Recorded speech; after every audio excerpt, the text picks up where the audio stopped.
नमस्कार, V news में आप सभी का स्वागत है। मैं हूं वल्ली। अभी मैं कदमतला में मौजूद हूं। जैसे कि आज लगातार जो है अनिस टोप्पो को लेकर मैं अपडेट दे रही थी। यहाँ पे जो है स्टूडेंट के द्वारा, यहाँ के जनता का द्वारा सुबह से लेके जो है यहाँ पे चक्का जाम किया गया था। तो मैं बता दूं, अनिस टोप्पो जिनका 24 अगस्त एक पेड़ में हैंगिंग करते हुए उनकी बॉडी पाई जाती है और बॉडी की कंडीशन, उनका कहना था कि सिर्फ एक बदन में कपड़ा होता है, नीचे यानी कि कपड़े नहीं होते हैं। तो वैसे पोजीशन में जो उनका बॉडी पाया जाता है, जिसके बाद उनका परिवार को लगता है ये जो है मर्डर हुआ है। लेकिन दूसरी तरफ ऐसा लग रहा था कि पुलिस की ओर से कि ये यूडी हो सकता है। और उसके बाद जो यहाँ के जिला परिषद सुब्रतो बासु जी हमारे साथ जुड़े और वो जो है इस केस को लीड कर रहे थे कहीं ना कहीं।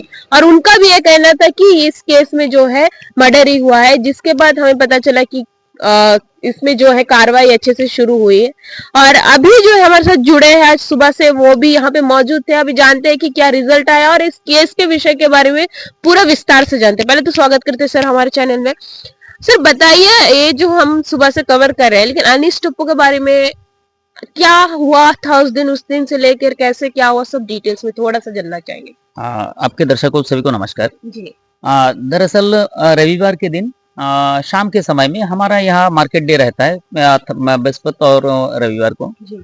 तो 5 बजे के समय में उत्तरा से मुझे एक कॉल आया कि यहाँ पे उत्तरा के प्रधान के घर के बगल से में एक पेड़ पर एक अनजाना एक व्यक्ति का शव लटका है। जी। तो मैंने उसको बताया, फिर देखो पहले आइडेंटिफाई होने दो। फिर मैंने 1 घंटे में फिर अपडेट लिया, आइडेंटिफिकेशन हो गया? बोला नहीं, आइडेंटिफिकेशन हुआ। फिर वहाँ में जो लेबर्स हैं एनएच का, यहाँ पे बाहर से कलकत्ता मेलैंड से आके काम तो फिर मैंने 7 बजे आसपास अपडेट लिया। हम लोगों को कंफर्म हो गया था कि ये शायद बाहर का कोई होगा। तो मैंने फिर भी 1-2 बंदे को मैंने लगा रखा था। हाँ भाई देखो, इसका पेरेंट्स कौन है, थोड़ा-सा पता करो, केस का स्टडी करेंगे। मुझे तो ये केस गड़बड़ ही लग रहा है। मैं 5 बजे से बोल रहा हूँ, जो बंदे ने फ़ोन किया था, ये केस गड़बड़ है, क्योंकि किसी का घर के बगल में है, तो और वो अनजान व्यक्ति है और इतना नया उम्र का लड़का है। बोला इसके पीछे कोई बड़ा राज़ है। तो मुझे संदेह तभी से हो रहा था। फिर रात को मुझे साढ़े 8 बजे करीब पटवारी को मैंने कॉल किया, भाई ये डेड बॉडी का शिनाख्त हो गया? बोला हाँ सर, शिनाख्त हो गया। ये तो हमारे टावर टिकरी के एलेक्स टोप्पो का लड़का है। जी।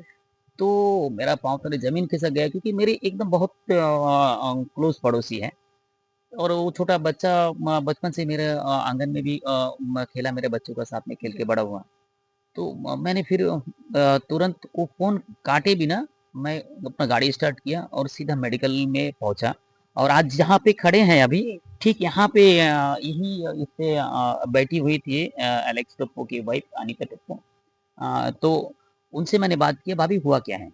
तो वो बोलता, रोते-रोते बोली, भैया मुझे पता तो नहीं है, तो लेकिन एक लव एंगल है। जी। हम बोला लव एंगल?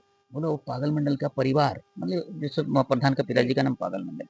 तो उनका परिवार में कोई लड़की से मेरा बेटा का अफ़ेयर है 1 साल से, लेकिन हम नाम नहीं जानती। वो लड़की पिछला साल 10th में एग्ज़ाम लिखी। तो बोला पिछला साल 10th में एग्ज़ाम लिखी, इस साल 11th में है, तो विकास का लड़की है।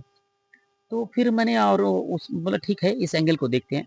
तो हम लोग उसके बाद भी कम से कम 45 मिनट हम लोग को वेट किया, 45 मिनट 1 घंटा। उसके बाद में डेड बॉडी यहाँ पहुँचा जी। था। तो पहुँचने के बाद में फिर पुलिस के एक कांस्टेबल ने तो एलेक्स और उनका मिसेस को बोला कि आप लोग को हॉस्पिटल जाना है। नहीं, मैं सॉरी, हॉस्पिटल बोला, आप लोग को पुलिस थाना जाना है। अब मैंने फिर पूछा कि थाना क्यों जाना है? बोला नहीं, आप लोग कंप्लेंट लिखाने जाना है।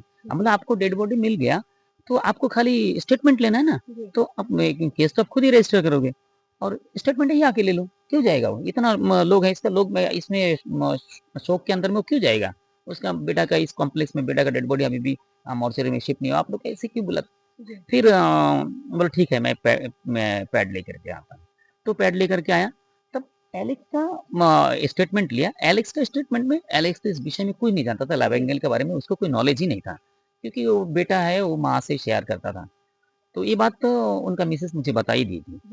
फिर जैसे पुलिस एलेक्स से स्टेटमेंट लेने के बाद में बोल रहे हैं कि मैं अभी इस केस दर्ज करने एफआईआर दर्ज करने जाता हूँ। बोला आप कहाँ जा रहे हैं?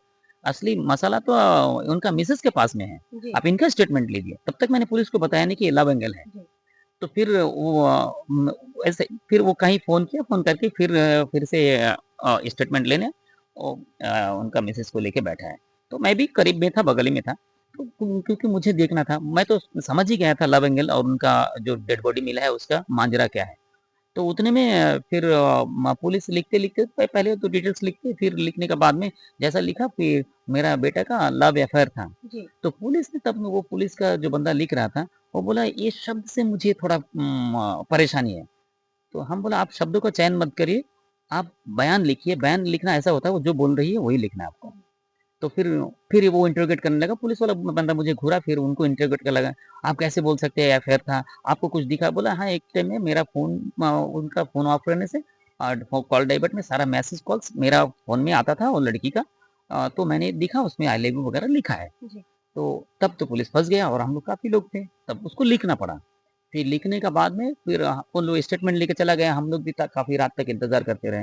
रात को 1 बजे तक फिर हम लोग बैठे फिर और तब तक वो डेड बॉडी यहाँ पहुँचा तब से लेके एसएचओ यहाँ नहीं पहुँचा था। जी, तो हम लोग फिर रात को 1 बजे पहुँचा फिर मैंने एलेक्स को और उनका मिसेस को बोला देखो तुम अभी घर में तुम लोग तो 2 ही जन हैं, एक काम करो बेटा भी नहीं तुम मेरा घर चलो। जी, तो और एक लड़की थी तो उसको बोला तो एलेक्स बोला नहीं भैया तुम अभी इतना रात हो गया हम आप घर जाओ घर छोड़ दो, आप चले जाओ। बोला नहीं कल सुबह फिर आना है, यही से हम लोग आ जाएँगे, है क्या 2-3 घंटा है रात का, हम लोग बिता के ही आ जाएँगे। फिर उसको लेकर के हम लोग घर ही गए। जी, फिर उसको खाना-वाना खाने के लिए बोला तो खाए नहीं। फिर हम लोग एक ही जगह थे, फिर सुबह उठ के हम लोग फिर आए। तो 8 बजे करीब थाना से फ़ोन आना शुरू हो गया कि भाई आप लोग थोड़ा थाना आइए। जी, तो उतने में मुझे पटवारी से बात हो गई थी मेरी और उन्होंने बताया कि जो लव एंगल आपने बोला था वो सही है, लड़की ने लव एंगल कबूल किया, 1.5 साल से लव अफेयर था जी, और ये उसका पिताजी ने कबूल कर लिया कि उसका घर में 4 बजे लड़का घुसा था और उसका पिताजी रंगे हाथों इसको वो जो उसका पिताजी ने देख लिया और उसको बाद में फिर वो भाग गया, लड़का उसका हाथ छुड़ा के भाग गया और उसका बेटी खेती भाग गई। जी, फिर थोड़ा देर में उसका मम्मी को लेकर के आया, उसका मम्मी को लेकर के आने के बाद में फिर बेटी आती थी, मम्मी का लेकर जैसा आया फिर भाग गई, शाम को वो फिर भाग के वो जाके जंगल-जंगल जाके चिकन सेंटर का वहाँ चली गई। तो मैंने पुलिस को वही टाइम में मैं क्रॉस करते हुए बोला, "माँ साहब मैं थोड़ा-सा करेक्ट कर दूँ आपको? ये जो पहला बार आई थी पहला बार भाग गई खेती की ओर डर दूसरा बार जब आए थे, तब आके देखा शायद कि वो लड़का का साथ में कुछ जास्ती कर रहा है। जी, इसीलिए वो लड़की डर का मारे भाग के वो चिकन सेंटर को वहाँ जंगल में जाके बैठे हैं। आदत तो कोई रास्ता तो हो ही नहीं सकता, नहीं तो अगर उतना ही डर लगता, तो सेकंड बार आया क्यों था? जी, आपका थ्योरी में दम नहीं है, लेकिन ये 100% कहीं न कहीं मर्डर केस है। और उसका मैंने तब उनको दलीलें भी दी कि देखिए एक तो शव लटक रहा है, उसका पैंट नहीं है और उसका जो एब्डोमेन पोर्शन है वो सब एरिया का जो ये है वो थोड़ा फूला हुआ है और तीसरा पाँव में चप्पल नहीं है और बारिश भी नहीं है और उसका पाँव में कीचड़ नहीं है और बिना कीचड़ का वहाँ पहुँचेगा नहीं, ये खाली पैर है। उसका चप्पल, पैंट, फ़ोन कहीं कुछ बरामद नहीं हुआ। जी, तो फिर उसका तीसरा ये है जो रस्सी है, वो रस्सी को क्या किया, रस्सी एक एक जैसे हम लोग एक लकड़ी में या रड में लपेटते, तो एक रड में लपेटा हुआ रस्सी था, उसका एक सिरा को वो एक सिरा में खुद फांसी खाया, तो दूसरा सिरा अच्छे से लपेट के पेड़ के ऊपर रखा था।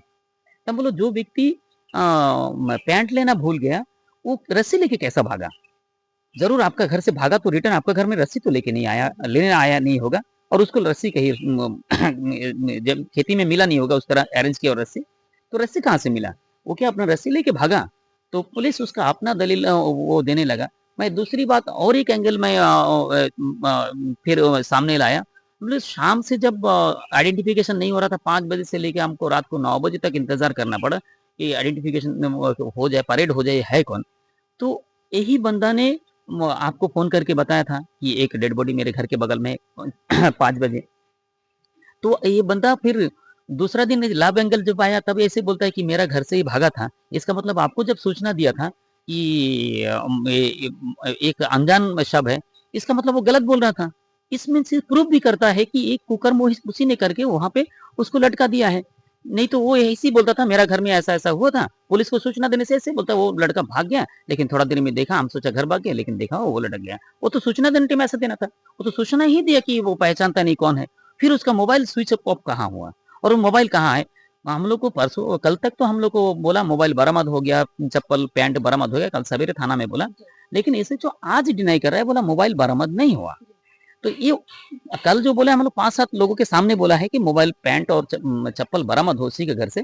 तो आज मोबाइल बरामद नहीं होने का दलीलें दे रहा है। तो ये हर बार ऐसे जो बयान से पलटना और जाँच को सही तरीके से ना करना, इसको साफ दर्शाता है कि उसका साथ कहीं न कहीं इसका भी मिला हुआ एक साजिश हो सकता है कि उसको बचाने का एक चक्र और इसका एवज़ में हो सकता है कहीं कोई लेन-देन भी हो सकता है कि ये हम लोग देखा तो नहीं है लेकिन कहीं ना पुलिस उसको बचाने की कोशिश कर रहा है और वो व्यक्ति शुरू में जो इन्फॉर्मेशन दिया था कि अनजान शव है तो वो बाद में वही शव उसका घर में उसका बेटी का साथ में जो सेक्सुअल रिलेशन बनाने का जो ये आया उसका आंखों के सामने रंगे हाथों पकड़ा तो ये बात तो पहले नहीं आया था तो ये व्यक्ति ही झूठ बोल रहा है तो इसको डिटेन कर लेना चाहिए मैं कल से यही डिमांड कर रहा हूँ कल सवेरे से कि इसको क्यों नहीं पुलिस डिटेन कर रही है इसका पास में बहुत सारा राज है और इसका बेटी का जो स्टेटमेंट है इसका बेटी का स्टेटमेंट पुलिस लेके सुनने में ऐसा है इसका बेटी डर के मारे सब बोल दिया था पुलिस अपने तरह से स्टेटमेंट ले रही है तो इसीलिए हम लोग को जो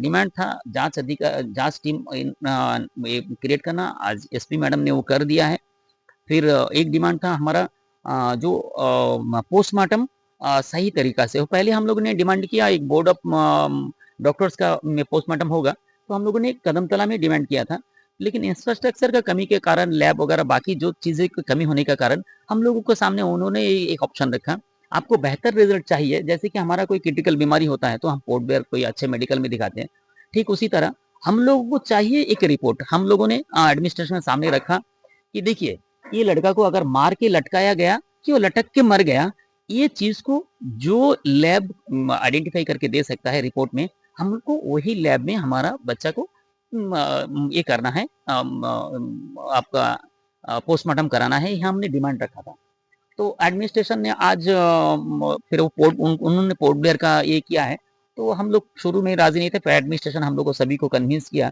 कि एक अच्छा रिपोर्ट चाहिए तो आप वही से होगा और मुझे लास्ट तक लगा कि एक पुलिस वाला गलत किया है लेकिन बाकी एडमिनिस्ट्रेशन कहीं गलत नहीं है और बाकी पुलिस भी कहीं गलत नहीं है अंडमान का मुझे जहां तक दिखा तो हो सकता है एक दो पुलिस वालों को दे करके हम पूरे पुलिस का छवि बना ले और पूरे एडमिनिस्ट्रेशन को हम लोग गाली दे और ये करें तो आज सभी का सहयोग मिला सभी ने आज आंख खोलने का कारण मतलब एडमिनिस्ट्रेशन का ध्यान आकर्षित जरूर किया और इस बच्चे के लिए स्कूल बच्चे से लेके गांव के सभी बड़े बुजुर्ग रास्ते पर आए तो इसके लिए तो हम तो आपके चैनल के माध्यम से धन्यवाद देंगे ही और आपको धन्यवाद देंगे कि आप यहाँ इतना दूर से आज इस बच्चे का सच्चाई उजागर करने के लिए हमारे करमतला जैसे रिमोट में आप आए हैं तो इसके लिए आपको भी धन्यवाद